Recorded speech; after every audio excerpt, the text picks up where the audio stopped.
Olá, sejam bem-vindos! Hoje a gente vai mergulhar numa das maiores reviravoltas da história da ciência. É quase uma história de detetive, só que no mundo invisível dos átomos. Exatamente! E toda essa nossa conversa de hoje é baseada no material incrível do professor de Química Batista Castro. Então, todo mundo pronto para desvendar esse mistério com a gente?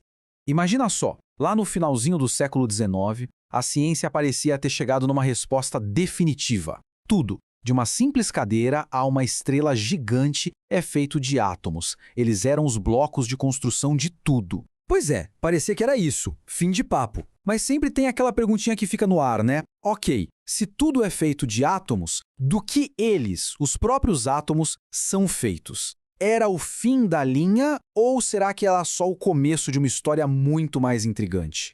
Bom, antes da nossa história realmente começar, a ideia que todo mundo tinha era do modelo de Dalton.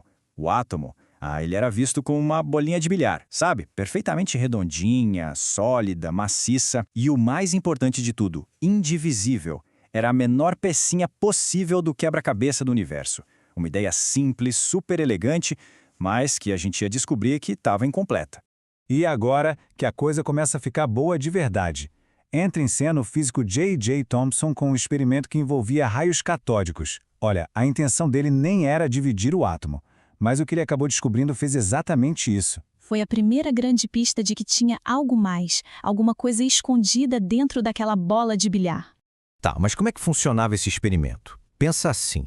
Thomson pegou um tubo de vidro, tirou quase todo o ar de dentro e disparou um feixe misterioso lá dentro, os tais raios catódicos. A grande sacada veio depois. Ele colocou um campo elétrico em volta do raio, com uma placa positiva de um lado e uma negativa do outro. E o resultado? Foi de cair o queixo. O raio se curvou. Ele foi atraído na direção da placa positiva.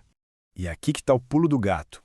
A gente sabe lá da física que cargas opostas se atraem. Então, se o tal do raio foi puxado pela placa positiva, a única conclusão possível era que ele tinha que ser feito de partículas com carga negativa. Não tinha outra explicação. E foi aí que o Thomson sacou. Ele tinha achado algo fundamentalmente menor que o átomo. E foi assim, quase que sem querer, que nasceu o elétron, a primeiríssima partícula subatômica a ser descoberta. Isso foi uma revolução. Aquela bola de bilhar do Dalton, que todo mundo achava que era indivisível, não era não. Ela tinha partes, e uma dessas partes era essa pequena partícula de carga negativa. A ciência, a partir daquele dia, nunca mais foi a mesma. Só que isso criou um quebra-cabeça novo e super fascinante.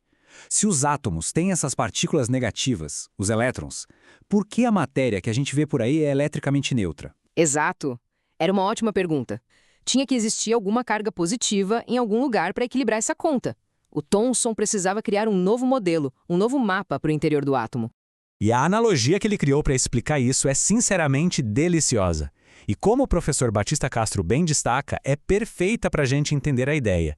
Pensa num panetone. Aquela massa fofinha seria uma grande esfera de carga positiva. E as frutinhas cristalizadas, ou melhor ainda, as gotinhas de chocolate num cookie?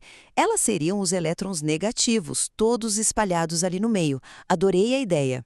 Então, traduzindo essa ideia do panetone para a ciência. O modelo de Thomson dizia que o átomo é uma esfera de carga positiva, só que não maciça como a de Dalton. Isso, e dentro dessa massa ou gelatina positiva, os elétrons negativos ficavam lá, fixos, incrustados, garantindo que o conjunto todo ficasse eletricamente equilibrado. E a matemática por trás disso é super simples e elegante. A soma de toda aquela carga positiva da massa do pudim era anulada, cancelada perfeitamente pela soma de todas as cargas negativas das passas, que são os elétrons. E qual o resultado final? Um átomo com carga total igual a zero. Um átomo neutro, que é exatamente o que a gente observa no nosso dia a dia. Certo, mas vamos pensar, por que esse modelo, mesmo que a gente saiba hoje que ele não está certo, foi um passo tão gigantesco para a ciência? Qual foi o grande avanço em relação àquela ideia da bola de bilhar de Dalton? Foi muito mais que um passinho pequeno, foi um salto enorme. A revolução tá toda aqui, ó. Com o Thomson, o átomo finalmente deixa de ser indivisível. A matéria passa a ter uma natureza elétrica, o que começou a explicar um monte de coisa, tipo eletricidade estática, sabe? E o mais importante de tudo, Ele trouxe a ideia de que existem partículas subatômicas. Foi o começo da física de partículas, o que lá na frente tornou possível tudo que a gente conhece de eletrônica hoje. Mas, como sempre acontece na ciência, né, cada resposta que a gente encontra abre a porta para um monte de perguntas novas e ainda mais difíceis. O modelo do pudim de passas foi genial para a época dele, mas não ia ser a palavra final. Não demorou muito para outros experimentos começarem a mostrar que esse modelo tinha algumas rachaduras. E não eram rachaduras pequenas, não. O grande teste para qualquer modelo científico é a capacidade dele de prever o resultado de novos experimentos. E foi exatamente aí que o modelo de Thomson começou a tropeçar. Tinha um novo e ousado experimento sendo preparado, liderado por Ernest Rutherford, que ia colocar o pudim de passas à prova, e o resultado, olha, ia abalar todas as estruturas. Os resultados do Rutherford simplesmente não batiam com o modelo do Thomson. Para começar, eles mostravam que quase toda a massa do átomo estava concentrada num pontinho minúsculo lá no centro, o que depois a gente chamaria de núcleo. Segundo, o átomo, na verdade, era um imenso espaço vazio, e não uma esfera preenchida. E o mais chocante de tudo, algumas partículas que eram atiradas contra os átomos batiam em alguma coisa e voltavam. Isso seria impossível se o átomo fosse só uma gelatina positiva. É como atirar uma bala de canhão num lençol de seda e ver a bala ricochetear. Não faz sentido.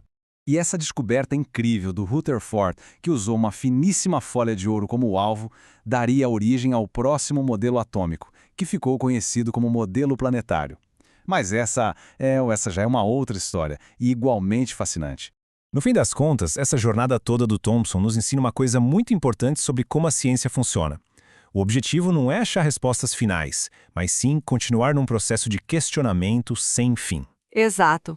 Cada modelo é um degrau na escada do conhecimento, que nos permite enxergar um pouquinho mais longe e, claro, fazer perguntas ainda melhores. E se essa nossa conversa despertou a curiosidade para saber o que veio depois do pudim de passas, não deixem de conferir o trabalho completo do professor Batista Castro. O canal dele é o lugar perfeito para continuar essa viagem incrível pelo mundo da química. A gente fica por aqui, muito obrigado e até a próxima!